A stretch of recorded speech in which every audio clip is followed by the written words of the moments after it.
గత బీఆర్ఎస్ ప్రభుత్వం విద్యా వ్యవస్థను నిర్వీర్యం చేసిందన్నారు బీసీ సంక్షేమ శాఖ మంత్రి పొన్నం ప్రభాకర్. కాంగ్రెస్ ప్రభుత్వం విద్యకు అధిక ప్రాధాన్యత ఇస్తుందన్నారు. ఎన్నికల కోడ్ ఉన్నప్పటికీ 26,000 ప్రభుత్వ పాఠశాలలకు 1,100 కోట్లతో మౌలిక సదుపాయాలు కల్పించామన్నారు.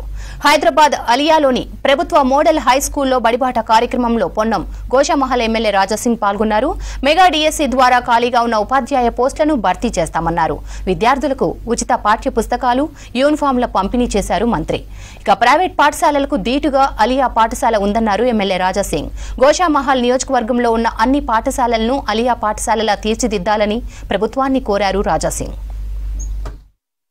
తెలంగాణ వ్యాప్తంగా ఉన్నటువంటి 26,000 పైన స్కూళ్లల్లో ప్రభుత్వ పాఠశాలలలో 1,100 కోట్ల రూపాయలు పెట్టి 26,000 స్కూల్స్ మే 1,100 కోట్ల రూపాయలతోటి అమ్మ ఆదర్శ పాఠశాల పేరు మీద ఆయా పాఠశాలల్లో ఉన్నటువంటి మౌలిక సదుపాయాలకు సంబంధించినటువంటి టాయిలెట్స్ కావచ్చు, ఫర్నిచర్ రిపేర్ కావచ్చు, ఎలక్ట్రికల్ వర్క్ కావచ్చు, డ్రింకింగ్ వాటర్ ఇష్యూ కావచ్చు, మొత్తం బిల్డింగ్స్ అన్ని 26,000 పాఠశాలలకు కలరింగ్తో పాటుగా అకాడమిక్ ఇయర్ స్టార్ట్ అయ్యే లోపల స్కూల్స్ అన్నీ కూడా ప్రభుత్వ పాఠశాలలో చదువుకోవాలనే విధంగా మనస్తత్వం ఉండే విధంగా వాటిని తీర్చిదిద్దే ప్రయత్నం చేయడం జరిగింది. గత 10 సంవత్సరాలుగా విద్య నిర్లక్ష్యానికి గురైంది. ఆఖరికి వైస్ ఛాన్సలర్లను వేసుకునే పరిస్థితి లేదు. డిఎస్సి రిక్రూట్మెంట్ జరగలేదు. చాలా సమస్యలు ఉన్నాయి.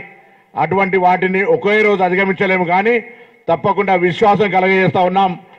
రాబోయే కాలంలో ఈ ప్రభుత్వానికి సంబంధించి టాప్ మోస్ట్ ప్రయారిటీ విద్య విద్య విద్య విద్యనే భవిష్యత్తుకు సంబంధించినటువంటి ఒక మార్గదర్శకత్వం రాష్ట్రంలో ఉన్నటువంటి తల్లిదండ్రులందరికీ విజ్ఞప్తి చేస్తా ఉన్నాం.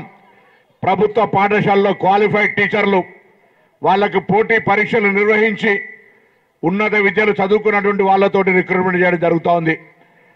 గురుకులాల పేరు మీద, మోడల్ స్కూళ్ల పేరు మీద, కేంద్రీయ విద్యాలయాల పేరు మీద, నవోదయాల పేరు మీద, రెసిడెన్షియల్ స్కూల్స్ పేరు మీద అనేకమైనటువంటి విధంగా విద్యా సౌకర్యాన్ని కలిగించే ప్రయత్నం చేస్తూ ఉన్నాం.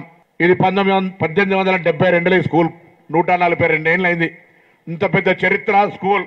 బడికి వాళ్ళకి ఆర్థికంగా లేదు అనేటువంటి అవకాశం లేకుండా పిల్లలందరికీ 100% స్కాలర్షిప్, మధ్యాహ్న భోజనం, బట్టలు, నోట్ బుక్స్, టెక్స్ట్ బుక్స్ ఇస్తూ అన్ని రకాల సౌకర్యాలు కలిగించే విధంగా ప్రయత్నం చేస్తూ ఉన్నాం. కానీ ఆలియా గవర్నమెంట్ స్కూల్ వస్తే ప్రైవేట్కైనా చాలా బ్యూటిఫుల్ స్కూల్ అని ఒక మంచి పేరు వస్తుంది. ఏదైనా కాన్స్టెన్సీలో మంచి కార్యక్రమం కానీ స్కూల్లో స్కూల్లో ప్రోగ్రాం పెట్టాలంటే ఫస్ట్ పేరు ఆలియా హై స్కూల్లో వచ్చేది. అదేవిధంగా అది హై స్కూల్కి మంచి ప్రిన్సిపల్ గారు కూడా వస్తున్నారు. మా మినిస్టర్ గారికి ఒక్క రిక్వెస్ట్, మీ గురించి అందరికీ తెలుసు, మీరు పబ్లిక్ లీడర్ అని. జనాలలో ఏం భావన ఉంది, వాళ్ళు ఏమనుకుంటున్నారు అర్థం చేసే వ్యక్తి మీరు.